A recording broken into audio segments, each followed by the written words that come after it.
Salut tout le monde, très urgent. Aujourd'hui, c'est mardi 15 octobre 2024.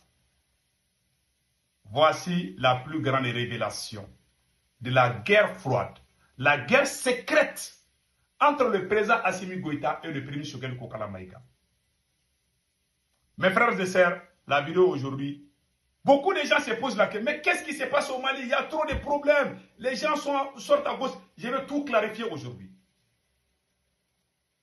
Avant de donner ma clarification, voici ma position par rapport au conflit caché, à la guerre secrète entre le président Assimi Goïta et le premier Choguel Kokala Maïga. Moi, en tant que patriote, mon souhait est de voir mon président Assimi Goïta et mon premier Choguel Kokala Maïga unis pour sauver le Mali. C'est dans l'union qu'on peut sauver une nation. Ça, c'est ma mentalité. Allah le Tout-Puissant sait comment je pense. Donc maintenant, et aujourd'hui, voici les vrais problèmes. 1. Le premier Choguel Kokala Maïga veut qu'on rompe avec l'ancien système. Le premier Choguel Kokala Maïga ne veut pas qu'on travaille avec ceux qui ont détruit le Mali. Les gens qui ont détruit le Mali, les gens qui ont trahi le Mali au profit de la France, au profit de leur intérêt égoïste, le premier ministre a dit qu'on doit les écarter. Le président Assimi Goïta a dit niet. Écoutons ça très bien. Quand vous regardez au Mali, il y a trop de vols, il y a trop de corruption, les gens se plaignent, il y a les coupures d'électricité, il y a des vols, il y a tout, il y a trop de problèmes. Parce qu'on n'a rien changé. Et le premier ministre veut qu'on change. Mais le président Assimi Goïta ne veut pas qu'on change. Mais par contre, quand vous voyez le discours du président Assimi Goïta, de colonel Ablaye Maïga à bas la France, comme ça, ceux qui sont à l'extérieur vont applaudir. C'est comme le cas de Damiba. Voilà ce qui se passe chez nous. Le président Assimi Goïta est le fruit de l'ancien système. Il ne veut pas abandonner. Je ne suis pas en train de défendre X contre Y. Un vrai patriote, un vrai digne fils ne va jamais contribuer à diviser les autorités de son pays. Ça, c'est le jeu des ennemis. Je ne suis pas l'ennemi du Mali. Je vous dis ça en toute franchise. Mais on doit dire la vérité. Quand on parle, on doit dire la vérité. Je vous donne un exemple. Tout est calé au Mali aujourd'hui. Le Burkina est en avance par rapport à nous. Le Niger est en avance par rapport à nous aujourd'hui. Pourquoi tout est calé? Je vous donne un exemple. Vous voyez cette dame-là? C'est la tante au président Assimi Goïta. Elle est la ministre des Transports. On lui a donné 30 milliards, on a donné 16 milliards. La première région du Mali, là où il y a les poumons de l'économie, où on quitte le port de Dakar pour venir à Bamako. On lui a dit de régler les problèmes de train. Il n'y a plus de train. Voilà la route de Kaï à Bamako. Voici la route. Pour quitter à Kaï et venir à Bamako, souvent tu peux faire 15 jours dans la route. Les bandits t'attaquent. On a donné l'argent à cette dame, elle a bouffé. Elle a créé des sociétés parallèles, des vols. On ne fait que voler dans la tradition. Et c'est la tante au président Assimi Goïta. Son mari est le général Daïrou Dambélé, qui était ministre de la Défense du président qu'on a chassé. Ça, c'est une trahison. Ça, c'est un. Je vais vous montrer toutes les preuves. Et c'est des preuves indiscutables. Ça, c'est un, n'est-ce pas? Voici ce monsieur. Nango Dambélé. Vous voyez ça là? Ça, c'est Nango Dambélé. Il est le PDG de la CMDT. Il est le PDG de la CMDT. Ils ont vendu des engrais pourris et des produits toxiques qui ont causé la mort à plusieurs cultivateurs. Les voilà ici. Le PDG de la CMDT. Il a été limogé. Assimi n'avait pas le choix que de le limoger. Mais il n'est pas allé en prison. Malgré qu'il a volé, malgré qu'il a fait des détournements. Ça, c'est l'oncle. C'est le petit frère de la maman de Assimi Goïta. Il a été chassé. Il a été ministre sous Ibeka qu'on a chassé. Ibeka, en tant que l'ancien président, l'avait chassé parce qu'il a volé l'engrais. Le président Assimi Goïta est venu, il a amené son oncle parce que c'est son oncle. Il n'est pas en train de faire un combat panafricain. Il est en train de faire du populisme. Il va crier, ah, bah la France, on a chassé, c'est pas lui qui a chassé la France. Le coup d'État du Mali est différent du coup d'État des autres pays. Donc, il a amené ses parents. Et pire encore, je vais vous montrer une autre preuve. Ça, c'est Junior. C'est lui qui s'occupe des forages, de toutes les actions humanitaires. C'est son grand frère. C'est le grand frère du président Assimi Goïta. Il s'appelle Agibou Dambélé. C'est le grand frère du président Assimi Goïta. C'est son oncle, général Daïrou Dambélé, qui est son conseiller à Koulouba. Lui aussi, il est son conseiller. Il est entouré par ses parents. Le premier ministre qui est là, il empêche le premier ministre de travailler. Le premier ministre n'est pas contre le président Assimi Goïta. Il n'y a personne au Mali qui aime le président Assimi Goïta plus que le premier ministre Choguel Kokala Maïga. Je vous parle en toute franchise. Mon souhait est de voir Assimi Goïta et Choguel unis pour que le Mali avance. Mais toujours, il y a problème chez nous. Regardez les réseaux sociaux. Est-ce que vous voyez les activistes qui défendent la transition du Burkina Faso sortir contre le capitaine? Je n'ai jamais vu ça. Est-ce que vous voyez les activistes qui soutiennent le général Tchani, qui sortent contre le général Tchani? Vous ne verrez jamais ça. Chez nous, ils sont en train, tous les ennemis de l'AES, et pire encore, cette fille que je vous ai montrée, cette fille que tout le monde se plaint aujourd'hui, Evelyne Jacques, je vais vous montrer sa photo. Cette fille que tout le monde se plaint aujourd'hui, Evelyne Jacques, qu'est-ce qu'elle fait aujourd'hui? Cette fille-là, voilà, la voilà ici. C'est elle ici, voilà. Attendez là, j'ai sa photo ici, là.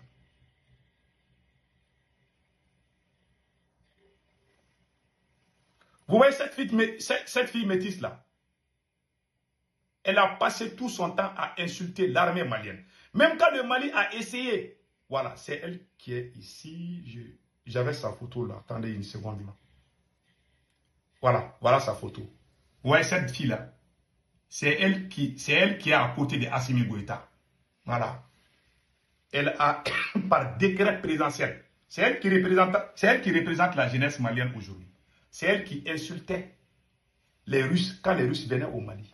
Tous les ennemis du Mali sont autour du président Assimi Goïta. Les voleurs, les gens qui sont contre l'AES, les gens, les pro-français. Assimi Goïta n'est pas en train de combattre la France. Il est entouré par les pro-français, des gens proches. Lui, il confond la révolution et il a fait... C'est-à-dire que lui, sa priorité, c'est sa famille, ses entourages. Celle-là, c'est la copine d'un colonel. Donc, ils sont en train de gérer les Mali comme ça. Voilà pourquoi tout est calé au Mali. Je dois dire la vérité. Mais cela ne veut pas dire que je suis contre le président Assimi Goïta. Le premier ministre, le président se cache souvent pour travailler avec certains militaires à l'insu du premier ministre. Le chef de gouvernement, c'est lui qui doit tout superviser. Non, c'est le président lui-même. L'or du Mali, c'est le président qui gère. Le coton, c'est le président qui gère. Partout où on trouve l'argent, c'est Assimi Goïta et ses parents qui gèrent. Ses proches, ses amis, ses copines, ses entourages. Tous les patriotes, on les met à l'écart. Tu dis que tu es panafricain, mais les gens qui ont fait le combat, tu ne les aimes pas. Tous ceux qui aiment le Mali ne les aiment pas. Voilà ce que moi je voulais vous. Et je vais vous montrer un passage, comme on appelle, un passage du premier Choguel Kokala Maïga pour vous expliquer qu'est-ce qui s'est passé. Concernant l'énergie, écoutons le premier Choguel Kokala Maïga ici. Le problème du Mali, c'est que les dirigeants trompent la population. Voilà la vérité. Dans votre génération, il y a beaucoup en réalité. Parce que vous savez, l'homme est le produit de son être. C'est ce que Marx dit. Écoutons bien. Les gens du cocadier, tout ça c'est dans la bouche. Parce que c'est ce que vous avez trouvé où? C'est comme quand tu prends un fauve, tu mets du poison dans la viande, tu lui donnes. Il mange, il va mourir. Ça c'est clair. C'est ce qu'on a fait au Mali. Voilà. On a trompé les Maliens. Voilà. Et c'est dans tous les domaines. L'illustration la plus parfaite, c'est l'armée. Voilà. Je vous dis que l'entrée des Maliens à Kidal, il y a des Maliens qui ont participé à empêcher l'armée malienne de rentrer à Kidal. Moi, je les connais, ils veulent être présidents. Voilà. Voilà. C'est tout au faux. Voilà. Parce qu'à Kiamambé, vous les entendez, Premier ministre Clivant, il veut passer, je les connais. Voilà. Ouyemi que Mali a les bâtons. Voilà.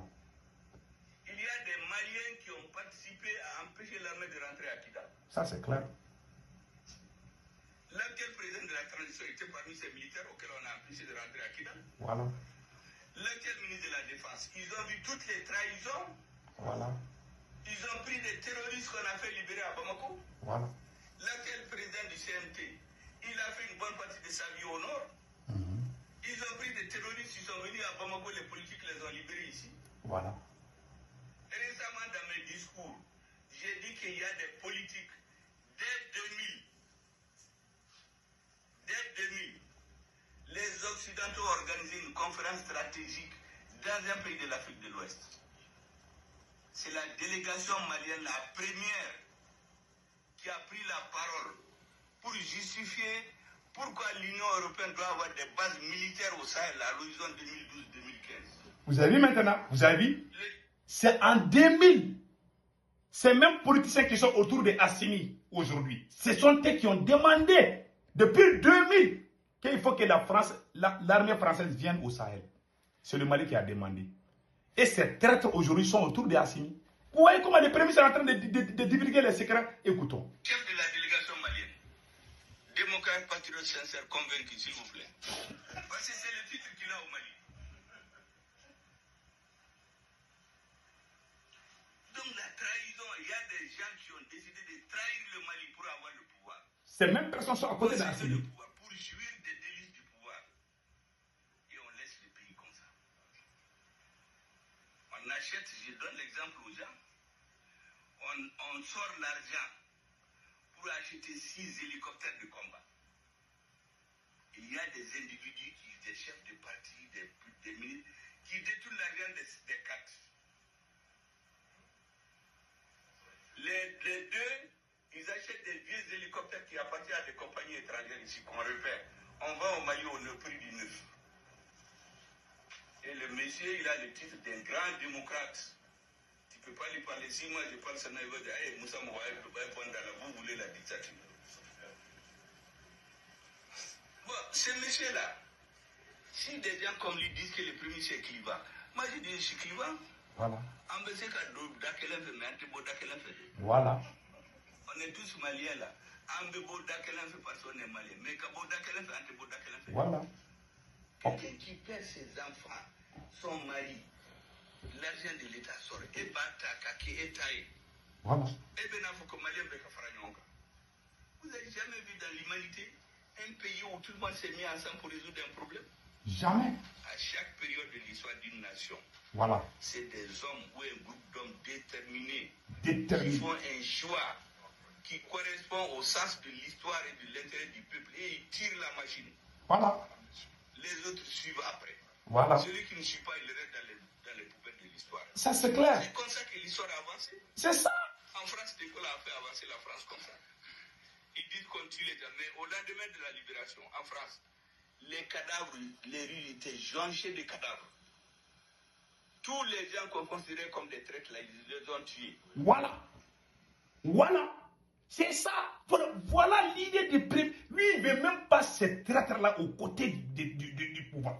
Mais Assimi ne veut pas. Parce que les traîtres-là, ce sont la part même de Assimi. Vous avez vu ce qu'il a dit? C'est pour ça que les politiciens maliens ne l'aiment pas. Les soi-disant politiciens, les arrivistes, les nouveaux supporters de la transition ne l'aiment pas. Parce que lui veut qu'on écarte même ceux qui ont trahi le Mali. Ceux qui ont les mauvaises images, on ne veut pas les voir. Voilà la différence. Voilà. Je vais retourner ça, vous allez voir. C'est son discours. Il faut un nouveau Mali. Avec des gens qui méritent à la place qu'il faut. Mais on n'est pas en train de faire ça. Les mêmes qui ont détruit ce pays-là, allez-y dans les administrations au Mali. C'est des mêmes voleurs qui sont dans les administrations. Rien n'a changé au Mali. Écoutons. Mais au lendemain de la libération, en France, les cadavres, les rues étaient jonchées de cadavres. Voilà. Tous les gens qu'on considérait comme des traîtres, là, ils les ont tués. Voilà. Il a mis un gouvernement qui s'est occupé de quoi? Premièrement, nettoyer les poches terroristes, les poches fascistes. Voilà. Chez nous, on dit non, il faut négocier avec les terroristes. Voilà. Et ils les ont nettoyés. Voilà. Deuxièmement, il faut assurer la sécurité alimentaire des Français. Voilà. Chez nous, les terroristes vont brûler les champs, on dit de négocier avec eux. Voilà. Il n'est pas d'accord. Troisièmement, il dit d'assurer l'éducation des Français. Voilà. Chez nous, on nous fait des réformes bidons où on dit quelqu'un apprend une langue ou quand il change de région, il ne peut pas enseigner. Voilà. Et celui qui fait la réforme, il met son enfant à l'école française. Voilà. Mais quand vous avez des dirigeants comme ça, voilà ça. Voilà. Quand on émascule l'armée, tous les dirigeants mettent leurs enfants dans l'armée. Il fait des promotions spéciales pour eux. Il faut des colonels, des généraux, on les met des postes. Général milliardaire en quelques années. D'autres sont au front en train de se tuer pendant des années. Le pays va aller où? Voilà. Oh, personne n'est fou. Aucun dirigeant dans le monde. Pour dire que tu vas donner de l'argent à Modibo Keïta ou à Moussa Traoré. Personne n'est fou pour le faire. Pourtant, je connais des pays, quand des délégations maliennes vont là-bas, ça c'est authentique. Si vous avez des parents, vous pouvez demander, je ne vais pas donner le nom du pays. Chaque délégation, chacun trouve dans sa chambre des enveloppes. Voilà. Un rempli d'euros, l'autre rempli de dollars. Voilà. Le président même, le premier, on leur donne des valises. Voilà. On ne va plus vous respecter. Voilà. Quand on a des dirigeants comme ça, le pays ne peut pas avancer. Merci. Il a tout dit. Il a même écrit un livre sur ça. Mais le président Assimi Goïta ne veut pas rompre avec l'ancien système. Le dialogue intermal, il a dit qu'il est contre. Comment vous pouvez comparer? Le premier ministre veut le changement. Le premier ministre Kokala Maïga ne veut pas qu'on négocie avec les terroristes. Le président Assimi Goïta veut qu'on négocie avec les terroristes. Un militaire au pouvoir qui veut négocier avec ceux qui ont tué les militaires. Et c'est ça, c'est un militaire. Il a tout dit ici. Donc c'est entre autres, voilà ce que moi je voulais vous montrer aujourd'hui. Au Mali, le problème, c'est Assimi Goïta. Je vous dis, je suis très honnête, je n'ai rien contre lui. Je ne suis pas un pro-Shogun. Il n'y a pas une guerre au Mali entre partisans Shogun ou partisans Assimi. Il n'y en a pas au Mali. C'est le président Assimi Goïta qui est à la base de la division. Il veut diviser les Maliens au profit de son intérêt personnel. Et aujourd'hui, il est démasqué. On veut qu'il arrête. On n'a rien contre lui. On n'est pas là pour défendre X contre Y. Mais la vérité, il faut dire la vérité. Voilà la vérité. Passez excellent week-end.